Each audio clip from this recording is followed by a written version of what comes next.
Welcome to another week of the YouTube Reptile channel. This week we're monkeying around with some Prehensile Tailed Skinks.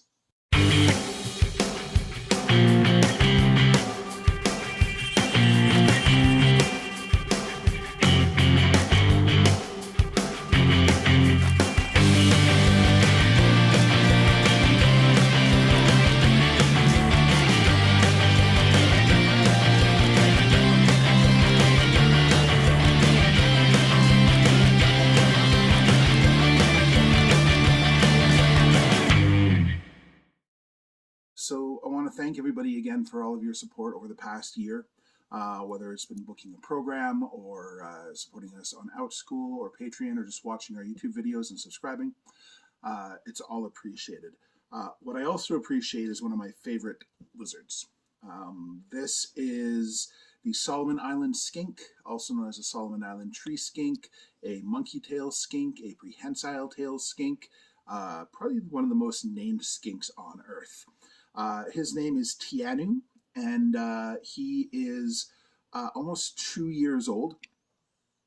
So the monkey tail skinks are really, really cool lizards. They spend their time up in trees on the Solomon Islands, so they have really, really sharp claws. So when I do handle these guys, I do tend to wear gloves. That's also why I'm wearing a hoodie, so that if he decides to crawl on me or I need to take him out, their claws are like razors, and so you can get some pretty good scratches.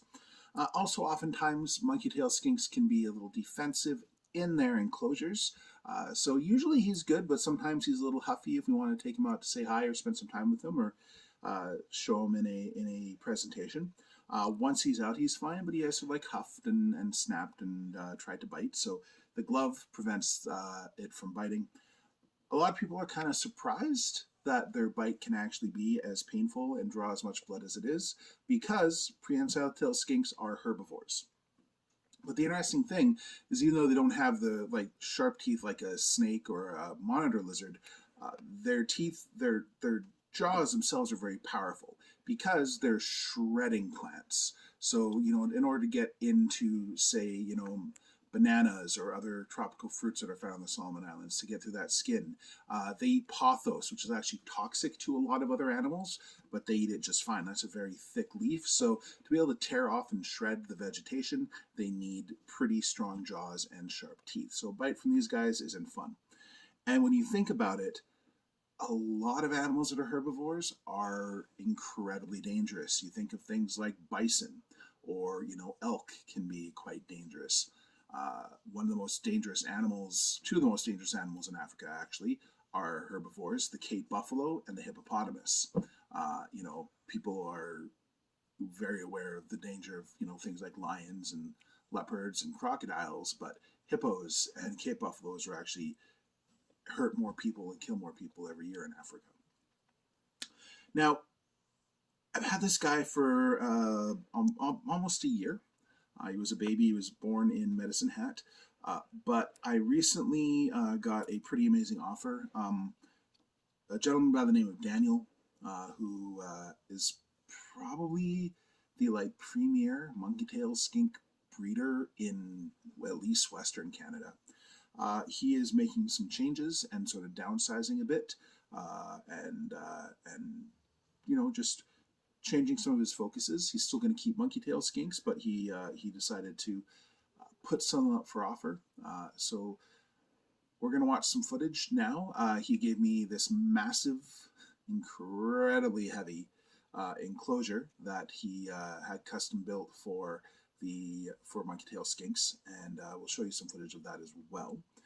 And I got a trio of monkey tail skinks. So let's go to that footage from the move, and then we're going to meet some skinks. And there it is. There's the cage. We need to move. It's big, and it's perfect for the monkey tails.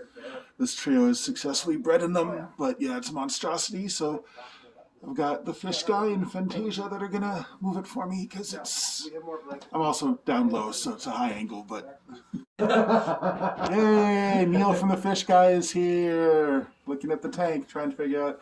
So how's it gonna go, Neil? It's gonna go good. Not quite as bad as you were thinking? No, not at all. No. It's heavy though. It's well built. What's the craziest fish tank you've ever had to move? It was 7 feet by 4 feet by 5 feet, and we had to move it down 2 spiral staircases in 2 different mansions. That's crazy. And upstairs and downstairs. So this is a piece of cake then? Well, it's not nothing. Okay. Guys here. Yeah. Who's a professional? Neil. Neil. And Krista And Krista. with Fantasia.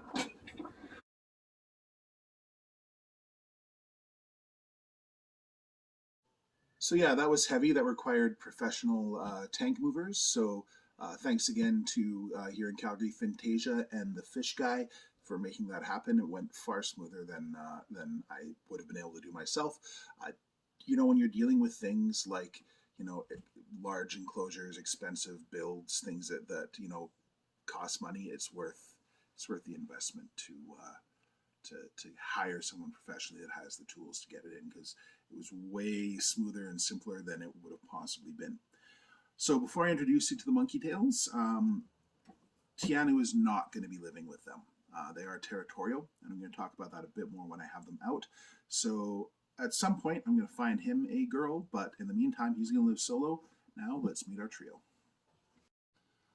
So this is our first one. This is the dominant female. I've not decided on names for them yet.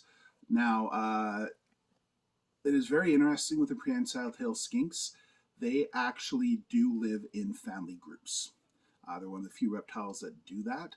So they live in one male and multiple females typically. So a trio is a good setup for them. They will raise the babies and protect them. The females are very, very protective, especially shortly after birth. And they care for them for about a year, and then the babies will typically go off and find other ones and start their own family groups, but not always. So there are cases and studies that show some that have been around for several years before they've moved on.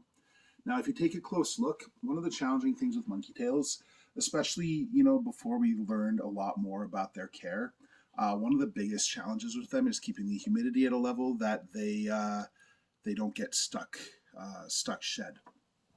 So this girl here did go to Daniel with missing toes. So it's not a husbandry issue with Daniel. As I said, he's like the premier breeder in Western Canada. But you will see them missing the tips of toes, or in her case, like her back foot is missing a whole bunch of toes. Both back feet are missing toes actually, and the front too. Doesn't have really the claws. She still moves around great, and she still moves and does stuff well, but she's definitely had some challenges before he got her. So the trio is all from 2000. We're all born in 2008, and so now let's meet the other female. So the cool thing is the monkey tails do actually have a lot of sort of variety and diversity in kind of their colors, their patterns.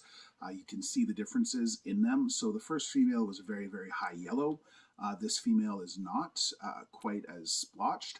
And she actually came from the Calgary Zoo. So the Calgary Zoo used to have a nocturnal exhibit, a building that was Australian nocturnal. And they did close that because it was old, and it was also damaged in the flood in 2013.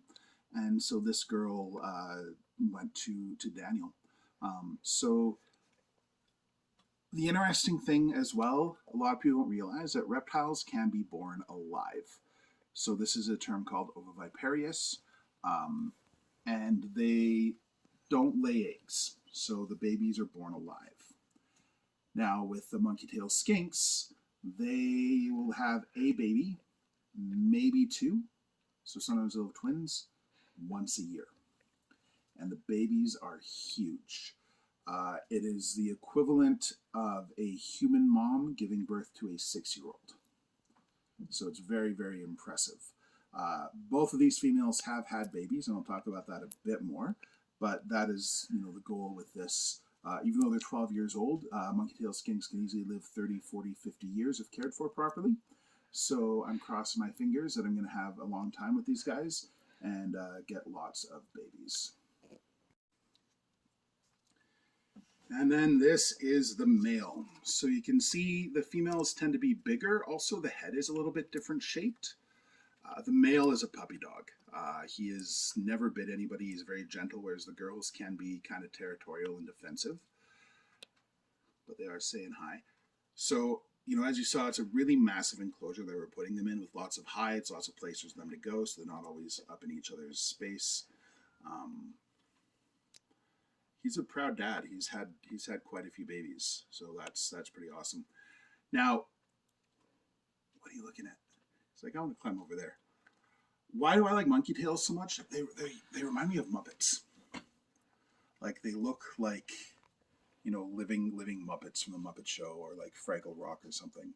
I don't know specifically why that's kind of my description, but that is. I love their tails. I love their faces. Why are you being defensive? Just really, really amazing animals to get to work with, and so I'm really, really excited about this project and the chance to work with them. And again, he is also missing toes. We learned a lot in the last, like I said, even in the 12 years since these guys were born, about like higher levels of husbandry, checking to make sure that the toes don't have stuck shed on them, because that's what happens is the shed gets stuck, and that happens with all sorts of animals. You'll see tegus, you'll see geckos with missing toes, silkback bearded dragons oftentimes have a hard time shedding. You'll see that with snakes too. You'll get shed stuck on the tail. You want to always check the eye caps in the tail to make sure that they aren't stuck after they shed, because that cuts off the circulation and basically kills the tissue. So that's why they are missing toes. It's not that they've been chewing on each other or anything like that. Now, even though this is all in one video, it was about 2 weeks ago that I went and got the enclosure. I've had a lot happening, and a lot kind of in the pipe that we'll be talking about in the near future here on YouTube. Not to bag YouTube, but there's exciting stuff happening. And so I didn't really have a chance to set up their enclosure and get them moved in. So in the meantime, Daniel had told me that the first female that we saw, was looking a little thick, so I might end up with a baby in a couple of months. Well, apparently she didn't feel like waiting, so she had the baby this week, and Daniel set it up in his he has like a nursery enclosure that he'll put babies in, and they've adopted her and all bonded. So because of the delay on my end, I did not get the baby skink. So that's life sometimes, and totally respect and understand why Daniel's like, no, I'm keeping that one. But that's the first of, I'm sure it'll be many. It'll be at least a year before she has another one. But the second female, could potentially end up gravid this year. So who knows what will happen. But again, I'm really excited about this project and the opportunity to work with these animals. They are an endangered species. They are considered concerned. So I got some flack on a video I did for Animal Planet where I said they were endangered, and people were like, oh, that's not accurate. But endangered is the term that kind of covers all of the different levels when we talk about, the endangered species list. They're threatened by habitat loss. They are eaten by people in the Solomon Islands, and then being taken out of the wild for the pet trade. All three of these are captive bred, and so that is kind of the goal. That's been, Daniel's goal. Cody Joe up at the reptile shop in Red Deer is also working with these. We just want to create a good, healthy, stable captive bred population so that they're not being taken out of the wild anymore, and also so that there's some good genetic diversity, so that if things don't change and they do become more and more threatened, reptiles are often easier to introduce than, say, large mammals. So we could have a backup kind of bloodline and animals that could foreseeably be introduced to the wild. All right, so that is it for another week here of YouTube and our YouTube channel. We're going to start working on some other additional content, including our usual Tuesday videos. We're looking at starting another series as well. So make sure you subscribe so you're the first one to get notified. And a great thing to do to help us is to support us on Patreon. We want to have these guys getting all sorts of leafy greens, dandelion, collard greens, all sorts of things that they love to eat. And supporting us on Patreon helps us do that. So all the money that comes from Patreon 100% goes to feeding all of our animals. So in some ways, maybe you're buying, with our $3 level, you're buying lunch for a monkey tails, or you're buying, a rat for one of the snakes. So, it's a great way to support us, kind of adopt an animal, and it lets us continue to create great content like this and continue to work with animals and educate as we continue to move forward through the pandemic and beyond. So once again, hit that subscribe button, hit the like button, share this video if you enjoyed it, and we'll see you next time.